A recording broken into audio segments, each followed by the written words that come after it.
It took me 18 years to realize that being biracial was okay. Until I was in college, I was always confused as to why people would come up to me and ask me, "What's your ethnicity?"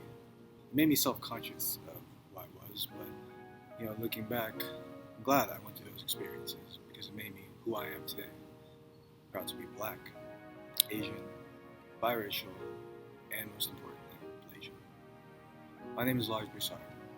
This is the tale of my two cultures, my Blasian experience.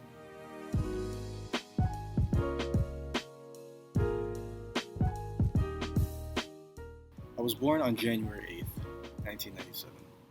My father, Chris, is a black man with family roots tracing back to Louisiana, Georgia, and other southern states of the U.S.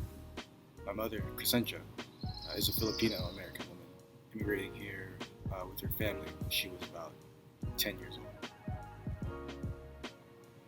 My parents did everything they could to make life fun, exciting, and normal for myself and my younger brother, Bryce. My mother was the sole worker of the household as a travel nurse. This caused our family to move around quite a bit.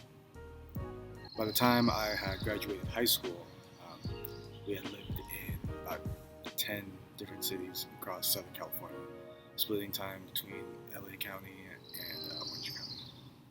Blasian culture in the media was virtually non-existent growing up. First of all, it was always separate. You either had black celebrities or you had Asian celebrities. There was never a mixture of the two like I was. The only exception to that was Tiger Woods. My dad loved golf, and whenever Tiger was playing, he'd turn to me and say, "Hey, he's just like you, right?" I'd be like, "What?" He's like, "Yeah, his father is black, and his mother is Asian." So Tiger Woods became the first and only Blasian outside of my immediate family that I looked up to for quite a long time. I had always felt closer to my dad's side of the family.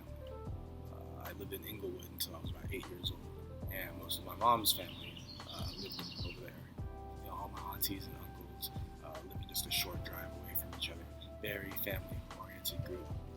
But once me and my family we moved away, I began to see them less often. And drifting away was not only our relationship, but also my sense of Filipino pride as well. I began to only associate with being black, on like official documents asking for ethnicity. I would always bubble in black/African American. Much of my struggle as a Blasian child came from school. Moving was already an issue of itself, having to, meet and make new friends virtually every year. With this came the pattern of questions that I had mentioned earlier. What exactly are you? Or why do you have curly hair, but your eyes look closed when you smile? There's been a lot of strides regarding racial acceptance in both media and entertainment. We missed all the shows about black and Asian families. They're just like us. There, now you're all caught up. But there's still room for improvement. One of the things I wish I had growing up were the celebrities of Blasian descent speak out more about their mixed identity and bring about a platform for not only Blasian people, but anyone biracial. Anyone who feels confused or ashamed of who they are, or if someone doesn't feel enough of one race, should never have to feel it.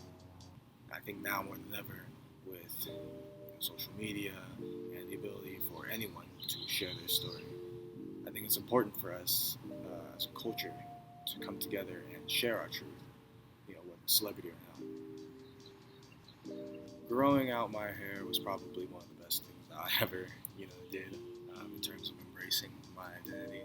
I minored in digital filmmaking when I was at UCI, and for one of my classes, I had decided to make a film about my hair. It was called Through the Knots.